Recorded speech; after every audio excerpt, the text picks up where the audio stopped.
एक बार एक छोटे से गांव में राजू नाम का एक बच्चा देर रात को खेलने के बाद अपने घर की ओर लौट रहा होता है कि तभी उसे रास्ते में थोड़ी दूर पर खड़ी एक औरत दिखाई देती है। राजू पहले तो सोच में पड़ जाता है, फिर वो उसकी तरफ बढ़ता है और उसे आवाज लगाता है। राजू को रात के अंधेरे में कुछ भी साफ दिखाई नहीं दे रहा था, इसीलिए उसने औरत के और पास जाकर उससे बात करने की सोची। औरत के थोड़े पास पहुंच जाने पर राजू, अरे ओ ताई, भला आप यहाँ सड़क के बीचों बीच क्या कर रही हैं? क्या आपको कोई मदद चाहिए? वो औरत राजू की ठीक दूसरी तरफ मुंह करके खड़ी होती है और तभी वो अजीब तरह से हिलने लगती है, मानो उसे जोर जोर से करंट लग रहा हो। राजू उसे इस तरह देखकर बहुत डर जाता है और उसके कदम अपने आप पीछे की तरफ जाने लगते हैं, पर वो एक छोटे से पत्थर की वजह से वहीं गिर जाता है। अरे कोई तो मुझे बचाओ, देखो इन ताई को क्या हो रहा है।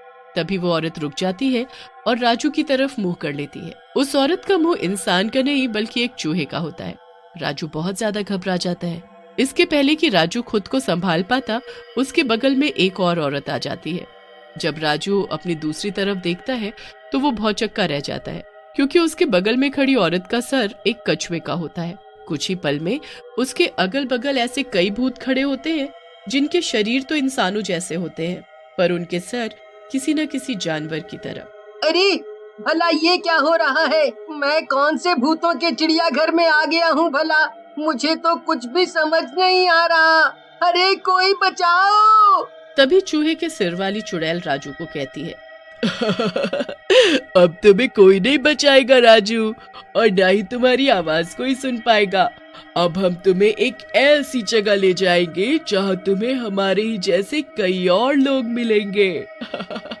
उस दिन के बाद राजू किसी को भी नहीं मिलता है और वो गायब हो जाता है। उधर अगले दिन सुबह राजू की माँ का रो रो कर बुरा हाल होता है। हाय मेरा बेटा राजू, जाने कहाँ चला गया मुझे छोड़कर। कल रात को ही तो अपने दोस्त नमन के यहाँ खेलने गया था और सुबह होने को आई, अभी तक वो घर नहीं लौटा। राजू के घर में सिर्फ उसकी माँ ही थी, उनके अलावा कोई भी नहीं था। वो दोनों साथ में रहते थे और राजू की माँ बड़ी मुश्किल से खेती करके राजू की पढ़ाई पूरी करवा रही थी। इतना ही नहीं, उन्होंने एक छोटी सी दुकान भी खोली थी जिसपे राजू खुद शाम को बैठा करता था। इसी दुकान से सामान बेचकर और खेती करके वो दोनों किसी तरह से अपना गुजारा कर रहे थे। पर राजू के गायब होने पर तो जैसे राजू की माँ की दुनिया ही उजड़ गई थी। उन्होंने राजू को किसी भी हाल में ढूंढने का फैसला कर लिया। वो हर रोज सुबह होते ही अपने बेटे को ढूंढने निकलने लगी और देर रात तक उसे ढूंढा करती थी, पर राजू का कोई सुराग नहीं मिला। अब चाहे कुछ भी हो जाए, मैं अपने बेटे को ढूंढ कर रहूंगी, मैं उसे अपने से दूर नहीं जाने दूंगी। राजू की माँ के मन में ये सब चल ही रहा था और उधर राजू की ही तरह धीमे धीमे गांव के बाकी लोग भी एक एक करके गायब होने लगते हैं। इस तरह से लोगों के गायब होने पर गांव की पुलिस भी अलर्ट हो जाती है और रात में पेट्रोलिंग करने लगती है, लेकिन फिर भी गांव के लोगों का गायब होना नहीं रुकता है। एक रोज शाम के वक्त राजू की माँ उसी रास्ते से घर लौट रही होती है जहाँ पर राजू गायब हुआ था। वो आज फिर से राजू के दोस्त के घर राजू के लिए कोई सुराग ढूंढने गई थी, पर उसे कुछ नहीं मिला था। जब राजू की माँ घर लौट रही थी तो थोड़ी दूर पर उन्हें एक औरत खड़ी दिखाई दी, ठीक उसी तरह से जैसे राजू को उस दिन दिखाई दी थी। तभी वो औरत फिर से उस दिन की तरह से जोर जोर से हिलने लगती है और उसके पास से अजीब अजीब सी आवाजें आने लगती है। अरे ये कौन है भला? कितनी अजीब सी दिख रही है ये औरत। कौन हो तुम और तुम इस तरह से क्यों चल रही हो? तभी वो औरत राजू की माँ की तरफ मुड़ती है। उसकी शक्ल देखकर राजू की माँ हैरान हो जाती है, क्योंकि वो कोई आम औरत नहीं होती बल्कि वो एक चुड़ैल थी और उसका सर एक चूहे का था। अब तुझे बचाने कोई नहीं आएगा बुढ़िया, आ तुझे वहीं ले चलूं जहाँ मैं तेरे बेटे को ले गई थी। ये सुनकर राजू की माँ हैरान हो जाती है और वहाँ से भागने की कोशिश करने लगती है। जैसे ही वो पीछे की ओर मुड़ती है, एक अजीब सा दिखने वाला आदमी जिसका सर एक बंदर का था, वो राजू की माँ के सर पर एक डंडा मार देता है। डंडा पड़ने की वजह से राजू की माँ बेहोश हो जाती है। जब राजू की माँ की आंख खुलती है तो वो अपने आप को एक पिंजरे में कैद पाती है। राजू की माँ अपने अगल बगल देखती है तो उन्हें कई पिंजरे दिखाई देते हैं जिनमें लोग कैद थे। उनमें से एक पिंजरे में राजू भी कैद था, जो अपनी माँ को चीख चीख कर बुला रहा था। माँ तुम यहाँ कैसे आ गई? माँ तुम्हें यहाँ नहीं आना चाहिए था। माँ यहाँ पर कई अजीब से दिखने वाले भूत हैं, जिनके सर जानवरों के हैं और ये हम सबको भी अपनी तरह बनाना चाहते हैं। माँ हाय मेरा बेटा, तू ठीक तो है ना? मैंने तुझे कहाँ नहीं ढूंढा। तू बिल्कुल भी चिंता मत कर, मैं आ गई हूँ ना। अब मैं तुझे और इन सभी लोगों को यहाँ से छुड़वा लूंगी। तभी वहाँ फिर से चूहे के सर वाली चुड़ैल आ जाती है और उसके पीछे उसकी भूतों की टोली आ जाती है। ए, क्या बात कर रहे हो तुम माँ बेटे? बस कुछ देर रुक जाओ, फिर तुम भी हमारी तरह ही हो जाओगे। फिर आराम से बातें करना। नहीं, मैं ऐसा कुछ भी नहीं होने दूंगी। मैं मेरे बेटे और यहाँ फंसे सभी लोगों को यहाँ से निकाल लूंगी। राजू की माँ ये सब बोल ही रही थी कि उधर से एक भूत आया और उसने पिंजरे में कैद एक आदमी को निकाला और अंदर बने एक कमरे में ले गया।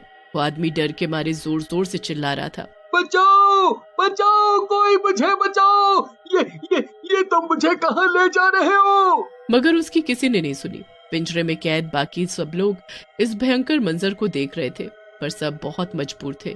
थोड़ी देर बाद वो आदमी जब बाहर आया तो सबके होश उड़ गए थे। उस आदमी को भी भूतों ने अपनी ही तरह बना दिया था। उस आदमी का सर एक जिराफ जैसा हो गया था। हे भगवान, ये क्या हो रहा है? हमारी मदद करो भगवान, हमें यहाँ से बाहर निकालो। तभी वहाँ पर एक आदमी आता है जिसकी शक्ल बाकियों से बिल्कुल अलग थी। उसके आते ही सभी भूत उसके सामने झुक जाते हैं और उसके पीछे खड़े हो जाते हैं। तुम सब इंसान देख रहे हो ना मेरा कमाल। देखो ये मैंने क्या किया, और धीमे धीमे मैं तुम सबको और इस गांव के हर इंसान को इनकी तरह बना दूंगा। तुम में से कोई नहीं बचेगा। अरे पर तुम कौन हो और ये सब क्यों कर रहे हो? मेरा नाम श्याम है, और जहाँ पर तुम इस वक्त कैद हो वहाँ सालों पहले एक चिड़ियाघर हुआ करता था। मैं इसी चिड़ियाघर में काम किया करता था।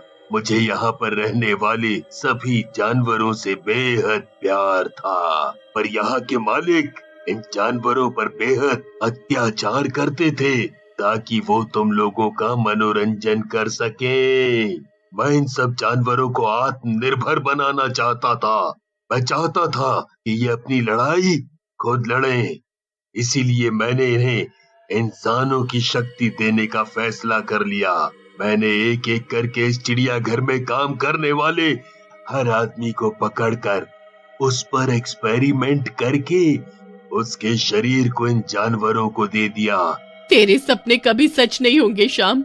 तुम ये सब बिल्कुल भी ठीक नहीं कर रहे। थोड़ी देर में यहाँ पुलिस आ जाएगी और तुम्हें पकड़ लेगी।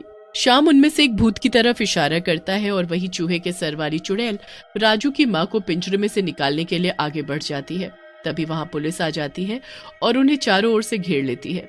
बस श्याम, तुम्हारा खेल यहीं खत्म होता है। हमने तुम्हारी सारी बातें सुन ली हैं और उन्हें रिकॉर्ड भी कर लिया है। अब तुम अपनी सलामती चाहते हो तो खुद को सरेंडर कर दो। श्याम पुलिस की गन देखकर डर जाता है और वो पुलिस से कहता है, ठीक है, मैं सरेंडर कर दूंगा और इन सबको पहले जैसा कर दूंगा। पर आप लोगों को यहाँ का पता कैसे चला? तब पुलिस उन्हें बताती है कि उन्होंने राजू की माँ की साड़ी में एक जीपीएस फिट कर दिया था। उसी की हेल्प से वो यहाँ तक पहुँचे। इन सब में राजू की माँ ने हमारी मदद की है। तभी राजू की माँ कहती है, श्याम भले ही तुम्हारा तरीका गलत था पर तुम्हारी सोच बिल्कुल सही थी। मैं तुमसे वादा करती हूँ कि इस गांव में दोबारा कोई भी जानवरों को चिड़ियाघर में या अपने घरों में कैद करके नहीं रखेगा। बस तुम सबको पहले जैसा कर दो। ये सुनकर श्याम सबको पहले जैसा कर देता है और राजू अपनी माँ के साथ अपने घर